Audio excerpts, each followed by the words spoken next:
Hello, creatives, community, and kind folks. Welcome to RPG with DBJ. I am your host, DBJ, and today we are still delving into objectives and outcomes to make your fantasy and other tabletop role-playing game encounters a lot more interesting. And these can apply to any tabletop role-playing game, although we tend to use fantasy and d20 systems as our base. And so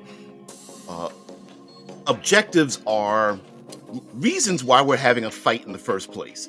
Objectives are the win condition, the goal that either side of a conflict with our heroes and our adversaries. What is the end goal of that fight?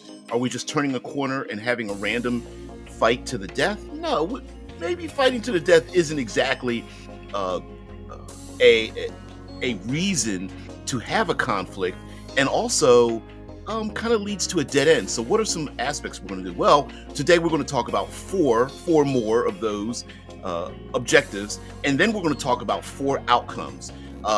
If we do or do not get into a conflict, what happens at the end of that?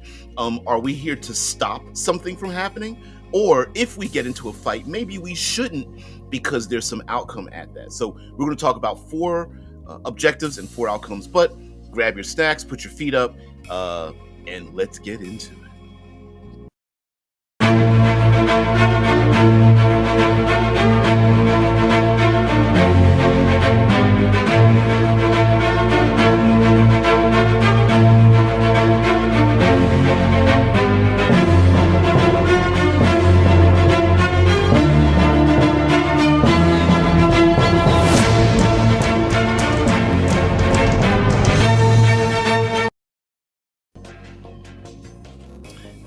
So again, hello everyone. We're doing numbers 13 through 16. Now I want to say that these are in no particular order. So don't assume that because we're counting down to the first one that there's a better one. No.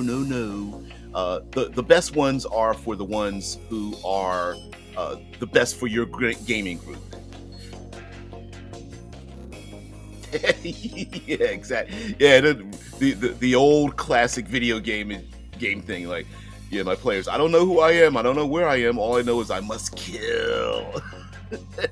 Yeah. So we're this came up from a side comment last week about, like, hey, someone mentioned, like, I've got a little issue. I want to have some conflict in the game, but I really don't want it to be button mashing. I don't want it to be, hey, we walk into a room, we have a fight. So here are some 4 more objectives and outcomes. And I'm going to allow me to go through these very easily and quickly so that others can join in, look at the beginning of the video, and then get out of here. And then we'll get into some more detail. So the 4 I have listed here are sneak, convince. I'm combining these 2 together for distract or decoy, and then protect. So sneak is, maybe it's not a good idea to get into a fight because the goal is to sneak through, past, or into one place or another. Classic heist adventure, heist movie, heist television thing where the getting into a fight is not the goal. And basically, if you do get into a fight, you have to do the classic, like, grab the person by the mouth and twist their neck or inject them with something, knock them out or whatever. It is the we need to sneak past the guards kind of thing.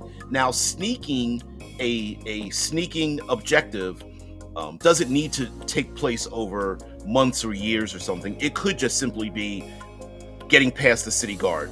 But you could extend this out even further if the players are behind enemy lines and they must dress in the local garb and make allies on the enemy side and hide and sneak amongst the population. Also, sneaking could just simply be, maybe there's a chained monster and it's far easier to just sneak past the sleeping monster that's chained up in the as a guardian to get past the, I don't know, the into the cave or past the locked gate or something like that than it would be to cause all kinds of commotion and noise by slaying said sleeping monster. Uh, Also, there may be enemies on the other side or adversaries that if they don't know that the player characters are in their country or across their border or in their city state, that maybe it's just far easier just to blend in and sneak around. Secondly, we have convince.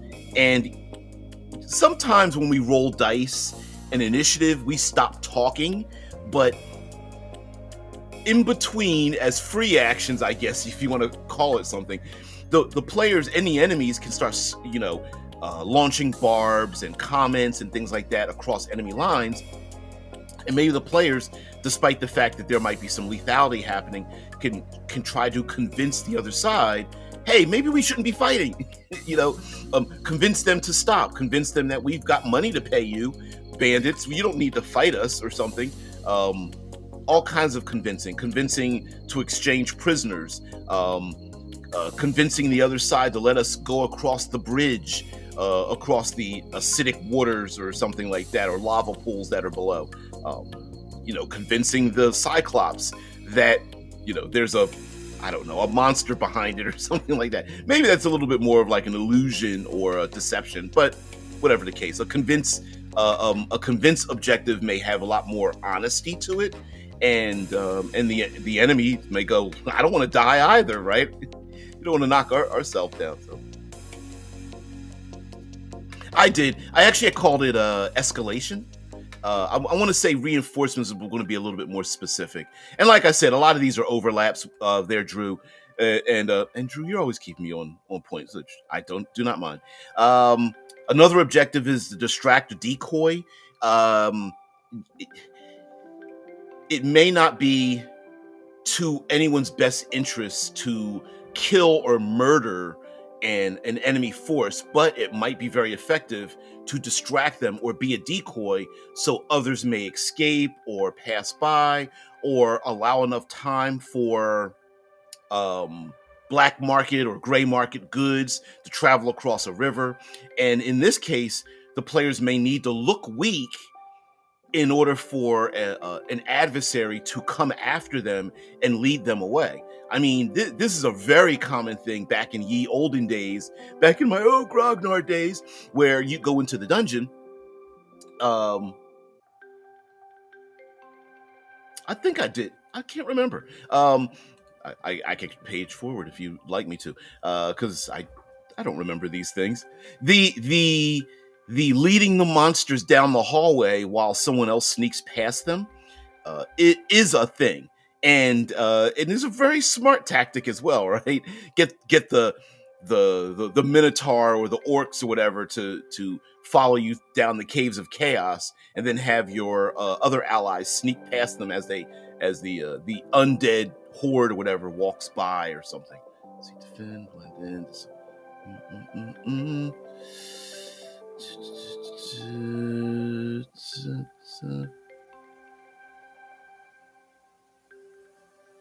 There it is. Because I have one as an objective and one as an outcome. Yeah, I see what I did. Okay. I remember why I did that. And we will talk about it today. Lastly, protect. The protect objective is to protect person, place, or thing. To protect it from harm, protect it from maybe being stolen, resilience maybe.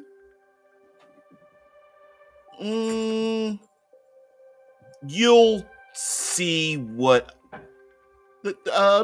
Let's have our horses to hold.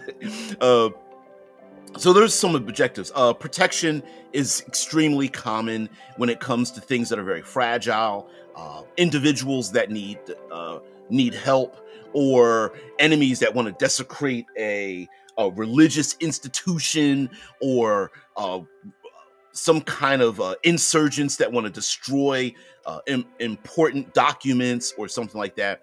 And now protection could be in a central location, but you could also have it carried by some of the player characters.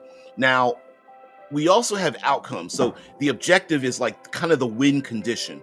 How long can we, what the idea is not to kill or murder the other side, is to sneak past them or convince the other side of something, even if it's only a temporary parlay, or distract or become a decoy or distraction or protect. But then we have outcomes. So if we do or do not get into a conflict, what's the outcomes? Now, Drew's mentioning I used reinforcements both as an objective and an outcome. And the reinforcements are not on our side. What I'm referring to is that the enemy reinforces. We know that the enemy will reinforce if we engage in this conflict. Now, I mentioned about escalation, but escalation could apply to weather events. Escalation could apply to, was it a factory going out of whack, or lava pouring down a mountainside, or a volcanic region, or poisonous gases or floodwaters, or something like that down in the sewers. Could be an escalation of something, like the water's at our ankles, now it's at our knees, now it's at our hips, now it's at our chest level. An escalation of danger. With reinforcements, and we've seen this happens plenty of times in video games and in televisions and movies, where our heroes engage with a few, basically, fortification might be one, where our group is engaged in something, but they know if they stick around, there's going to be even more coming at it. There's actually a pretty fun,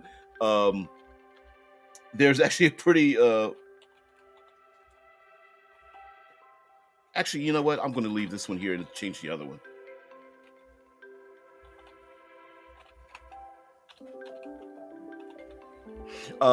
There's a very funny Star Wars scene where our Luke Skywalker and Han Solo are chasing some stormtroopers down a hallway, and then when they turn the corner, they're like, "Oops, yeah, maybe not do that thing."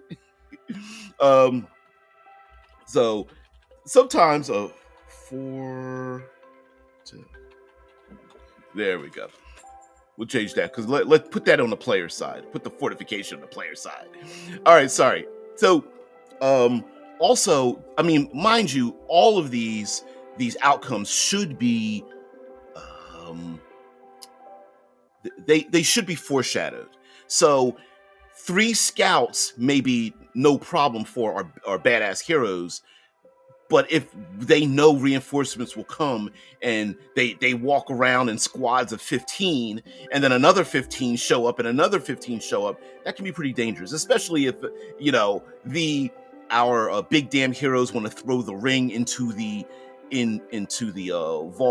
volcano that it was forged from, and they know that the Orokai are easy to defeat, but flying overhead are I forgot their names. Anyway, undead spirits riding on the back of wyverns or whatever. Maybe they might not want to engage in this particular event, or at least they understand what would happen. Now, if we combine this with the distract and decoy, maybe the players say, you know what, we want the reinforcements to show up to, draw the police force out of the headquarters, so that we can start a rescue operation behind their backs, while we cause the police to have to, all points bulletin, and they come down, you go to the other side of the city, and that kind of thing. So reinforcements, very easy to foreshadow. This is very common. The Nazgul, thank you. I was like, what was their name? Damn it, I can't remember what their name was. Guys. So what are some other outcomes? Fatigue. Fatigue on any and all sides. Fatigue, many times these outcomes can happen to the NPCs, the innocents. So if our players are a little bit too much of a badass, or maybe the game system we have doesn't really account for fiddly bits, things like fatigue or encumbrance or rest and relaxation, you don't need to have that for the players, but maybe it has a vital and dramatic and maybe even lethal impact on the very subjects that the players are trying to protect or defend or ally with, and that is fatigue. many times in stories when the players have allies or contacts or something. Yeah, you do, Drew. Please. You're all right. And relax your brain. If my dulcet tones are helping you out with this one, fatigue can be political fatigue. It could be physical fatigue. It could be financial fatigue. Hey, we've been supporting you big damn heroes, and we're tired. The running from the enemy can be a problem. And if the players are rescuing people that are running from an enemy that has overtaken the city-state, and after 3 days travel, the group is like, fold arms, pout. Oh, we're tired. We can't keep moving like this. And we've seen that story trope played out plenty of times. But physical fatigue for player characters, even having, if your game, 5th edition or any other tabletop role-playing game, has some kind of exhaustion method in there, you could say, listen, most players won't run, but traveling from A to B is going to cause fatigue. Do you really want to engage in this battle? Because every day you've been gaining fatigue, and if you get into this battle, you're going to add another level of fatigue just from fighting in the accursed desert without food and water or something like that. Then there's collapse, and it sounds, I was going to change this word. I guess it could be the shattering. Drew, someone come up with another word for collapse. I mean physical collapse of people, places, and things. So a battle can take place in at the base of a mountain, and there might be an avalanche or a rock slide. A battle can happen in a cave with small pebbles and dust falling from the ceiling, and it could collapse. Maybe the players are in that same cave, but the ground beneath them is cracking, and it can feel the heat and see the light of lava or flames below them. Old rundown city with rooftops and stairs and ladders and balconies that can collapse under their feet. I'm talking about a physical collapse. Now, it could be the collapse of people, because I did say people, places, and things, and that falls in line with fatigue. Hello. That does fall in line with fatigue, right? Where maybe there's a battle inside of a museum, and there are very fragile things hanging, and Kylie, hey, long time, long hello.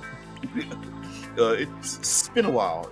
It's been a while since I've seen. Anyway, the collapse of mounted, that would fall in with fatigue, with where you're mounted riders. Crumble's probably a better word. Thank you. I love my thesauricians. I really appreciate that. Come on, yeah. Crumble. There's a place called cookie place called Crumble here in Ohio that's got really great cookies. Anyway, anything that can fall down is very fragile, is precarious, I guess would be a better term for that. Like, if getting in a fight here might not be the best thing, but if we go somewhere else or draw the enemy away, or maybe not get into the physical fight in the first place, it might be very important. This says 320. Good morning. I missed this too. Oh, thank you so much. And thank you for being here. What are you on the left coast? Yeah, you're 3 hours out. Yep. Thank you so much. It's amazing to me sometimes when, I do go live pretty damn early here in the States, and for you guys to even find the channel. Although, hopefully you're about to go to sleep. So fatigue and crumble kind of go hand in hand. Fatigue may be more psychological as well. Individuals that are frustrated, or the players going like, yeah, we're pushing ourselves too far. Whereas like a crumbling situation. Oh, Arizona. That's awesome. I should do shout outs where people are from. I haven't done that in years. I guess another crumble, if you want to use this very generally, could be maybe the players. Oh yeah, because here, um, to the west of us is Indiana, and in large parts of Indiana do not shift with daylight savings. Yeah, same thing there. Yeah, they just stay still. We move here in Ohio Valley, so. Uh, the a crumbling situation could be the players have gathered together like five divergent forces together.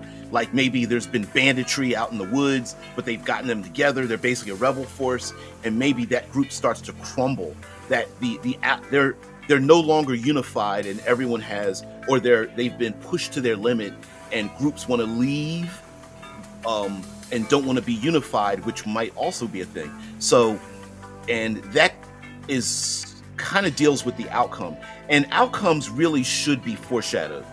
Players should know, like, hey, listen, if you engage in this activity, reinforcements may show up. The allies you have might be fatigued. Hey, the battling amongst the spire, the dark spires of glass will have them fall. Next week you will be on my regular noon spot getting daylight savings. This week, yeah, they're around the world. Daylight saving time. I don't know why there's no S on the end. Yeah, but yeah, it happens differently around the world. Why can't we just all come to an agreement about how we do these things? It's so weird. Lastly, an outcome might be an infestation. Now, I'm using infestation as a placeholder, of course, because an infestation, I suppose it could be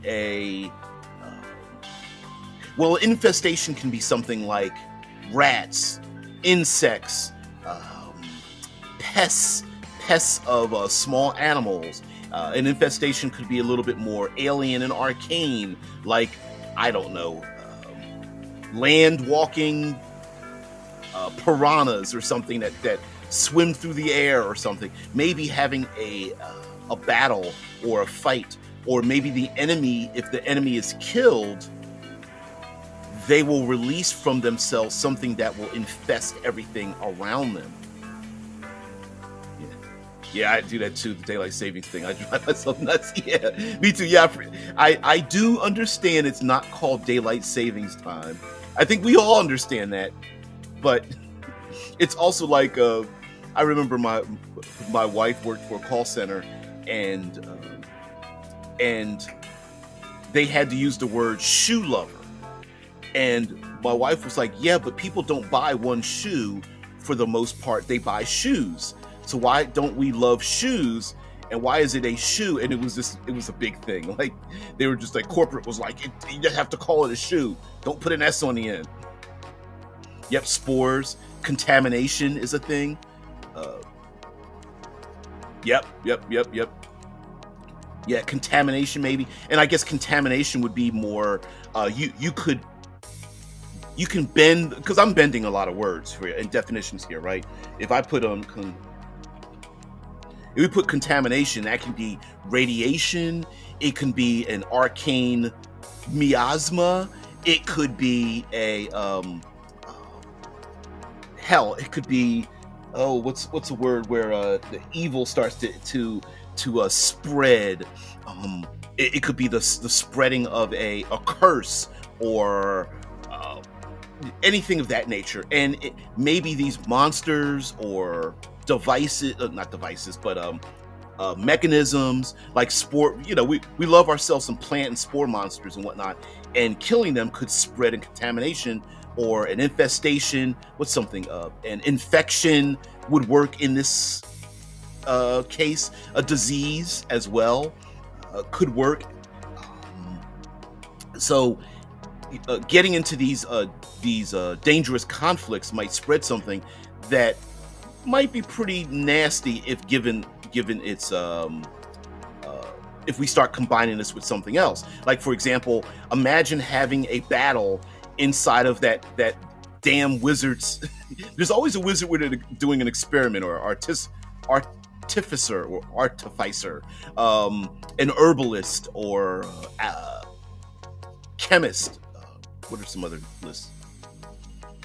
Alchemy, apothecary. Anyway, there could be a fight in a laboratory, and knocking over bottles or something of that nature could happen, and it spreads something out. You could have extremely dedicated cultists that are wearing small vials around their neck, and if they drink those vials, or are encouraged to drink those vials, they drink the vial, and all of a sudden, spewing out of their mouth and other orifices in their body comes,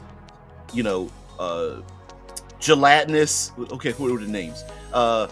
Gelatinous, spore, ooze, jelly, mold, and sacrificing themselves and spreading out or whatever.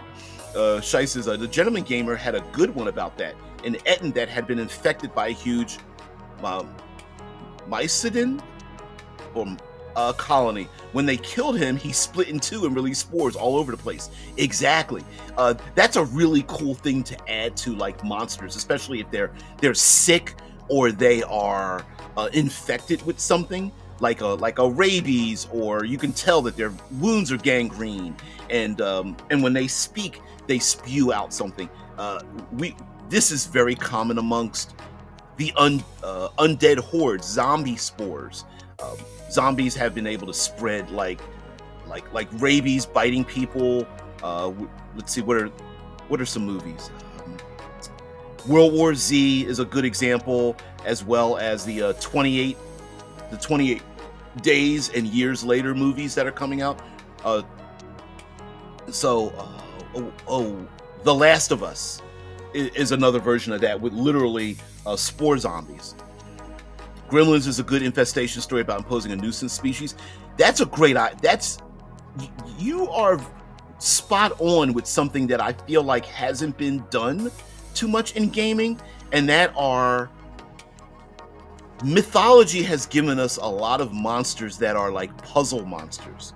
The Gremlins movie is a great example. The Medusa is another one. The Minotaur is another one that is like a puzzle monster. The Hydra, and I feel like we need a resurgence of puzzle monsters, like something where to engage with the thing in our best method requires us to do something to be creative in our interaction, and I think we don't see that. Like in Prometheus, you drink the potion and it biomutates the fuck out of you and turns you into a xenomorph. Yes, absolutely. I mean, imagine the players are, open up the eggs. Their presence opens up the eggs that has face huggers scrambling around, face hugging NPCs, the little normies, and then all of a sudden depositing eggs into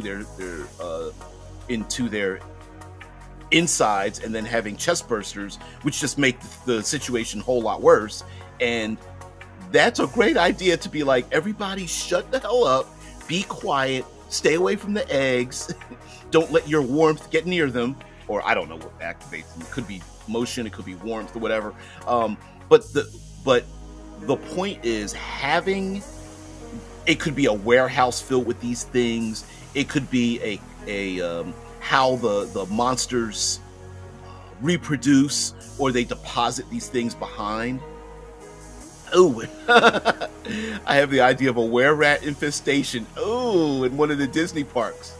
But I guess if I would ever try to publish that, this mouse company would sue me. Well, just don't use Disney parks. You could have a rat infestation anywhere. I mean, most major cities probably have rat infestations that we don't want to talk about, And of course, we love to have those swarms of rats down in sewers and things like that. So maybe contamination flows into swarms, blankets of something that could be spreading around as well. I always thought of the aftermath of, hey, when players start killing monsters, that the infestation starts to grow from the dead bodies, meaning like insects and disease and swarms of like gnats and maggots, and then carrion birds fly overhead and things like that. And you know, that might be the legacy left behind from players that just want to murder kill. Oh, oh, don't make me think of a were-rat wearing like red pants with 2 buttons on it. Anyway, sorry. Oh man, that'd be pretty hilarious. So let's do a hard curve back to our objectives. So the reason for adding objectives into our conflicts, and mind you, those conflicts don't need to be physical. Like one here I call it convince. It could be convince or parlay or negotiate, I suppose would be a better method. I feel like convince sounds faster than negotiate, but it's the same thing, where it's to get the prompt in our heads about the idea of all things on the table. What is our purpose in having this conflict in the first place? And that could be sneaking or a stealth situation. I'll throw stealth in here too. You know, very common, very. There we go. Let's put the cursor somewhere else. Very common, very easy to do. Players love to like sneak past a thing. If you have players that are like heavily encumbered, heavily armored, it doesn't mean you need to be a ninja. It could just simply be blending into the community. It could just simply be not drawing attention to yourself. You know, walking across or traveling across a uncharted region might be a place where it's like, look, yeah, we could take the main roads, but we're probably going to get into a confrontation. Why don't we just take the it's harder, but let's just go through the uncharted region and go through the wilderness or the desert or the mountains or the swamp and just sneak past. Mateo says contamination could also be a computer virus in a cyberpunk setting which infects cyberware. Exactly right. You know, the AI robots, the escaped experiment or something like that could release a virus, a computer virus. We have in what's it called, a basilisk hack, Medusa hack, where looking at a computer screen could hack someone's brain, and then they're carrying the computer virus in their neurological pathways for them to behave differently or be hypnotized, or the virus escapes inside of people to then be downloaded when the players or the NPCs interface into a computer system software when they're released from that location or escape or something. Yeah, absolutely. It could be a Trojan horse idea where this contamination, computer, magical, biological, whatever, is inside of people. Actually, that's the point of the Alien movies. That was the B plot of the Alien movies. But anyway, that infestation, that contamination might be in someone, and someone is trying to convince the players, hey, take these people to across the border or to a safe place away from to be rescue them or something. And then along the way, here come the chest bursters, and the players are like, oh shoot, maybe this wasn't the smartest thing in the world, Yeah, and then I don't know, you don't necessarily need to follow fantasy gaming tropes and numbers. Like, you could say a chest burster is a wyvern or something, or maybe that's how dragons are born or whatever. I don't know. But yeah, computer systems, computer viruses, absolutely. Yeah. Yeah, I use my lightsaber to convince. It's called aggressive negotiation. Well, to be honest with you, I suppose convincing someone to do something could be quite a bit of intimidation. I know you're being funny and sarcastic, but it's true. The players might say, hey, listen, we've been beating your ass all this time. Maybe you should, give up, run away, Here we go into morale rules and reaction rules and things like that. Yeah. Do you think stealth should be a skill that anyone can do as an action or part of a class battle? Oh, no. I think if it's possible to do it, you should be able to do it. It's just that well, depends on where you're coming from. So in fantasy D20, any player can do anything. You just need to make a roll. Some people are just better at it than others, including the heavily armored clad paladin. It's possible for them to be stealthy, but if you don't have the skill, every skill roll in 5th edition is a attribute check.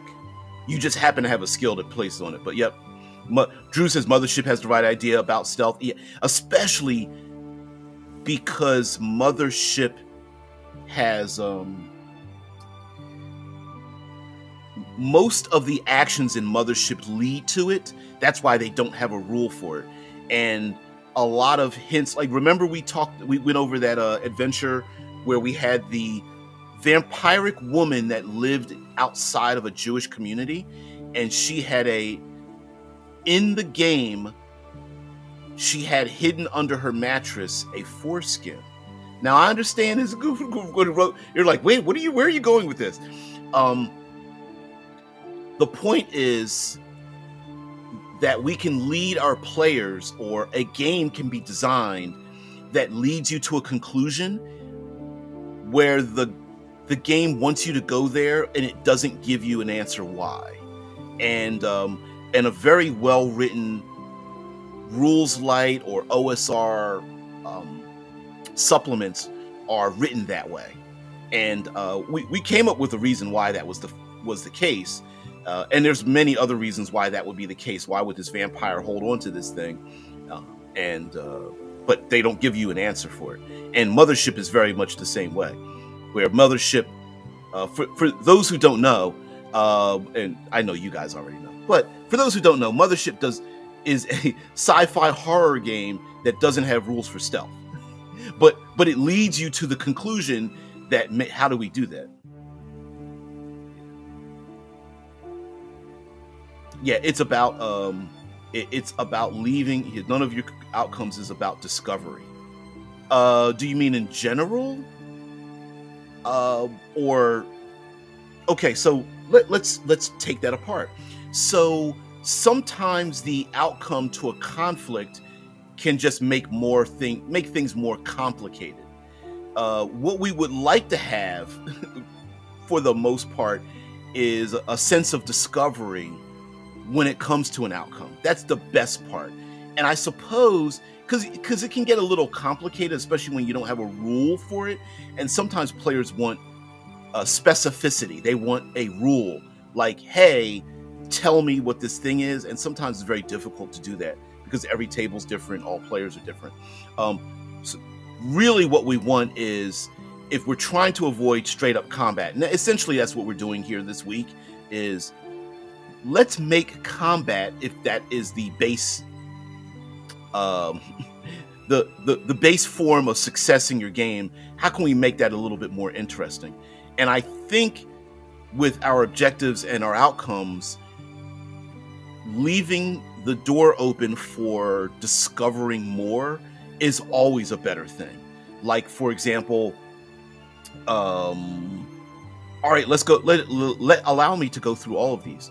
So when the players, if they engage in stealth and sneaking, maybe they come across something that they weren't expecting. So instead of taking the main road, they go, it's going to be a little harder for us, but let's sneak across the border into the, I don't know, the Dark Realm or something like that, the place held by the goblinoids. And then maybe they come across allies that are also hiding out, refugees, escapees that were hiding out in the wilderness that they would have never found had they went up the straight roads and just started fighting. A convincing outcome to convince an enemy to do something, or adversary to do something, or work with them, or whatever. Maybe, depending on how well the players do it, that they find out that there is a special ritual or important person for the conflict that's been captured, or the proverbial back door into the city state. It's like, oh well, I'm glad we didn't fight. By the way, we trust you. We know a back way. Right? The decoy, the distraction, maybe the players that draw the enemy away, making it, pretending to be weak to get the enemy to go hunt them down. Hey, we have them on the run, and the players are like, okay, we got them. Maybe they're the community they're trying to parlay with goes, you put yourself at risk. You drew away the enemy, so we weaklings can escape. We zero level human beings that would normally be in a funnel did not die. We love you. Here is some secret or magic item or benefit that we're giving you, and they may discover that the population isn't as fearful as they thought there were. Right? Even protecting or defending something is a very common type of thing, and especially if it's like a monument or important documents, small children, I don't know, whatever the case may be, protecting the city from the fires that are sweeping through it and putting the fires out. There could be all kinds of things of protection, and maybe in protecting the city from burning down, they find out that there are people who are hiding food under their bed or something, or someone, the important documents have been, holding the important documents up to a fire, gives a map or something that's been written on the back or with invisible ink. I don't know, pulling something out of my ass. The outcome of reinforcements may finding out how an enemy responds is a clue as to the tactics and goals of the enemy.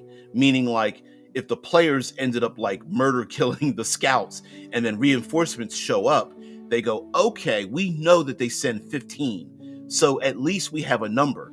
And maybe the players like run away from the reinforcements, or they battle the reinforcements.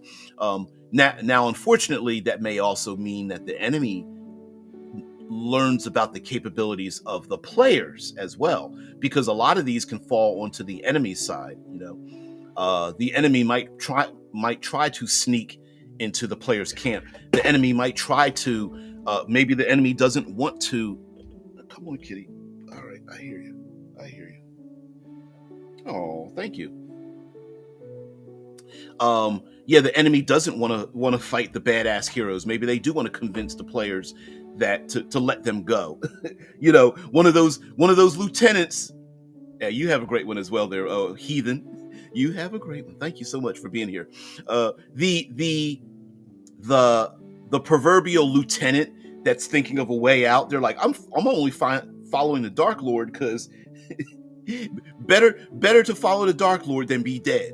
And the players are like, you know what? We have a spot for you in our kingdom. And the lieutenant of the Dark Lord is like, woo, I can get the hell out of here, because the Dark Lord has a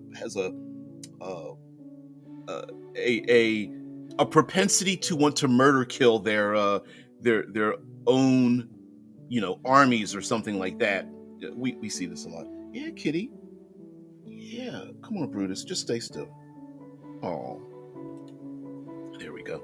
So fatigue and crumbling or something. Any place that it has suffered from an aftermath, like an earthquake. Oh, thank you, Drew. Yes. Brutus. Oh, wait. Let's see if you can see her. I moved my camera a little bit to get it a little bit more stable. Here she is. I know you want to be up here. I know you do. Oh, you're so silly. So, the idea that the enemy, maybe this is a location where reinforcements may not be allies. Maybe reinforcements are similar to the contamination, where if there's a battle, the insect hives that surround this primordial region show up to want to eat if there's blood spilled or dead bodies or something, they will come out of the woodworks to try to consume all the dead carcasses. And so both the enemy and the players are like, we need to be careful how many dead bodies we leave around, because um, because if we start murder killing, the sharks show up, the blood seekers show up, the undead armies show up, the insect hordes flow out of the hives. What's the movie? Pitch Black. Pitch Black was a good example of that, where the hordes and hordes of the monsters would come out when the suns went to a specific alignment behind the moons, and all the was it like 3 or 4 suns or something, disappeared, and it was pitch black. It was a sci-fi movie, and a lot of, I think all 4 of these outcomes existed in that movie. The monsters, I guess you could call them the reinforcements, the contaminating element, because there were small ones and big ones. The group of our sci-fi people that were traveling were getting tired, psychologically and mentally. The fear was getting to them. I'll let you down. I'll let you down. All right. Or do you just want to talk? You don't know. You just kid me. There were some places where they how about consequence for leaving dead zippers lying around in Obsidian? Yeah, people's personalities in other people's back pockets, just hanging around. There is if I could segue, there is a little bit of, I'll guess I'll call it mysticism in Obsidian Star with the Holo Sapiens, individuals that are still alive as digital information, holograms that exist in that sci-fi world known as Holo Sapiens, and people don't. There's no explanation as to why they are still around, and they are the culmination of all of their electronic interactions. Imagine a person being put together by all of your text messages and emails and photographs and things like that. That's exactly what Holo Sapiens are. And there have been experiments to figure out, like, why do some remain behind and others don't? How is it that they can move from system to public system? Kitty, if you want to get down, you can get down. There you go, Kitty. Yeah. It's all right. Digital Frankenstein. I dig it. Exactly. Yeah. And there's a little bit of fear, right? Like really, Kitty? That's why I'm wearing a blanket, because you jumped right back up here. Anyway, guys, thank you very much for allowing me to introduce yet another 4 objectives and outcomes. And please do not consider these to be written in stone. The idea is, if we're going to bother to have these very classic, very, I dare I say, boring fights and battles in our tabletop role-playing games, we can do some really simple things to make it more interesting. I mean, if we applied this to Bandits on the Road, a number of these things could be very interesting to change our interactions. Or maybe the players just understand that the woods are filled with bandits, and what the players are really trying to do is sneak past, really because they just don't even want to get, like, why bother having a fight with the bandits? Let's just sneak past them. The banditry itself might be a bit intimidated by the player characters. The bandits aren't going to fight the player characters, but the player characters realize the bandits are hiding to attack someone or some other community. What do the players do? Do they ignore it and allow the bandits to attack other travelers on the road, or do the players stop it? And if someone finds out that the players could have stopped it or gave a warning and didn't do it because the players are trying to hide, what happens then, right? Maybe the players want to convince the bandits, like, listen, I understand why you're bandits, because you've been exiled, or you are escapees, or you're a political faction that's been left without a voice or something like that. Maybe you can work with us, or maybe the bandits are just assholes, but they're like, listen, we got a pouch with 500 gold. Take this and just give us free passage. And they're like, hell yeah, see ya, whatever, right? The distraction or decoy. Maybe the players lead the bandits away, or maybe the bandits' tactic is to lead the players towards another dangerous place or location, or a trap, an entrapment of some sort. Maybe the players are protecting something from bandits on the road, and it's like, no, we just need to get from A to B. The players are like, look, we're with the nomadic group or caravan or whatever you want to call it, and we just need to protect them from the bandits to get from A to B, and that's it. We're not going to hunt the bandits into the woods. Bandits, go away. We need to just make sure that while we are badasses, we need to make sure that the people we're protecting are unharmed, and that in itself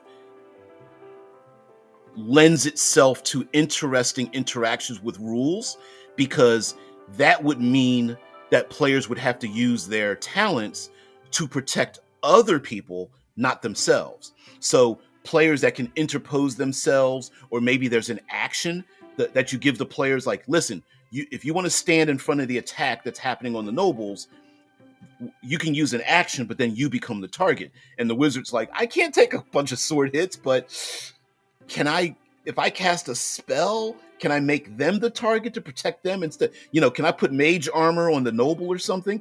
And they're like, I don't know. Can you? Why don't you try it? Whatever the case might be. And of course we have like reinforcements, bandits with reinforcements coming along. Those reinforcements don't necessarily need to be other humanoids. It could be, I mentioned this before, pets, people on mounts. It could be, someone with magic or whatever, if we're talking about classic fantasy. Maybe it's easy to defeat the bandits because they're tired or sick or wounded or hungry, and all we need to do is hold them off for an extended amount of time, and they'll wear themselves out and go away. Maybe the realm that you're going through is so dangerous that I don't know, the maze-like pillars that have been carved by the harsh winds are very dangerous, and if you knock them over, they're like blackened glass that will shatter and rip through flesh and thick leather, like a scalpel or whatever.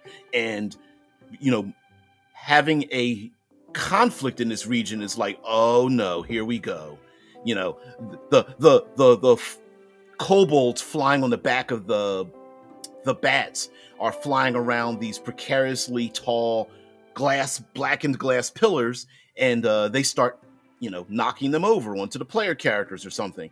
It's like, oh no, the bandits are here, and the bandits don't realize, or maybe the bandits do realize. They say, hand over your stuff, because we've got, I don't know, sling wielders that are going to throw rocks to smash the glass and knock it down on you, or you could give us your stuff. And lastly, contamination.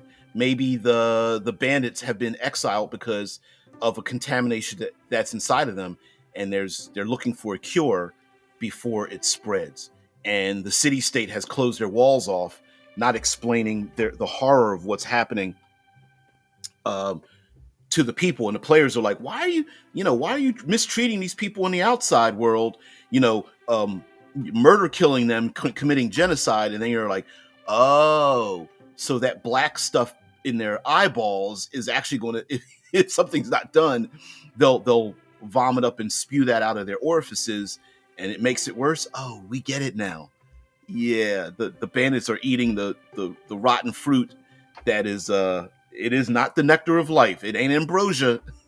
It is the absolute opposite. Yeah, it's gonna come out of their rectum and then come alive. I don't want to fight ass juice.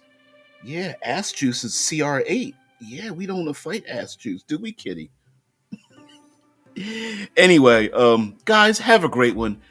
Sorry to leave you with the image of ass juice, but but basically come up with some win conditions, right? What are some objectives you have in your fights, or to not have a fight, and what are some outcomes if conflict happens or doesn't happen? What are some outcomes of that? And have some fun with it. Let the players steal from the players, introduce these things, and when the players go, I wonder, if we don't do this thing, this is what's going to happen, right? And you go, I didn't think about that. Yeah, true, exactly. Yep.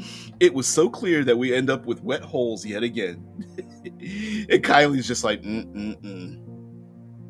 Yeah, we're going to run a scatological campaign.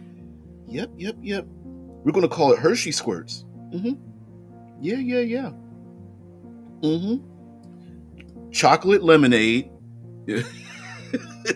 Hope y'all make it through Monday's Revenge. Yeah. Our kitties today, by the way, I have oh, the little smiley face came up. Will it show up? It did show up. Cool. The kitties, Brutus and Scarlet, have a doctor's appointment. They will be spayed. One will be spayed. The other will be neutered today, and so we will be leaving. Actually, quite shortly. Between 8 and 10, I have to be there. So, yep. Yeah, the shittiest fraction of every fraction of eternity. Yep. Yeah, it ain't Monday, but we got the rest of the week to go through. I love it. So, guys, thank you so much for being part of the show. I really appreciate it. Thanks for the outro topic. Yeah, exactly. Could you imagine a gaming, hey kitty, a gaming supplement that the front cover is nothing but like a sphincter? It's just like, oh man, oh, the community would be in such an uproar. Oh man, go down into the deep moist hole. Yeah, Ass Juice, just the newest expansion of Fatal. Ooh. Oh man. Yeah, a whole bunch of character classes, maneuvers and spells. Oh man. Players are like, wait a minute, so how many bottles of lube can I carry? Oh man. Anyway, talk about prostate. Guys, have a great one. Thank you very much for being part of the show. I really appreciate it. Thank you very much for tolerating the scatological humor. I don't mean to, but I don't know. I'm a beer and pretzels kind of guy. I love the seriousness internally in the games, but I like to have fun on the outside too. And I a little bit of a mix of both, and it's pretty funny. You guys are silly. Clenching that sounds like a great, if somewhat dangerous monster. The clenching horror. The paladin's like, why does it keep knocking on the door of my butt flap on my armor? Tap tap tap tap tap. I'd like to come in. Tap tap tap tap tap. The wizard's like, don't make me cast a spell. Turns around, drops trowel, bends over. The enemy's like, no. I'll leave you with that image. Guys, have a great one. Thank you very much for being here, and have a great day as well. I will see we're going to go through this the rest of the week. What are some? Here, I'll give a taste for what comes tomorrow. There we go. Here's some tomorrow. Although, to be honest with you, like some of these, the protect that I did today is probably already counter to this block and defend, although it is a little bit different. But anyway, you guys get the point. Coming up with objectives and outcomes to make your combats a little more interesting. Maybe they end up not being combats anymore, and that's a good thing. Later, guys, have a great one. Life's like a gas station glory hole. You might meet the clenching. Gas station glory hole. Oof. I will have even more complaints about word choices. Thank you, Drew. I appreciate it. But save those for tomorrow. Guys, have a great one. I'll see you later. Bye. Get out of here. Peace.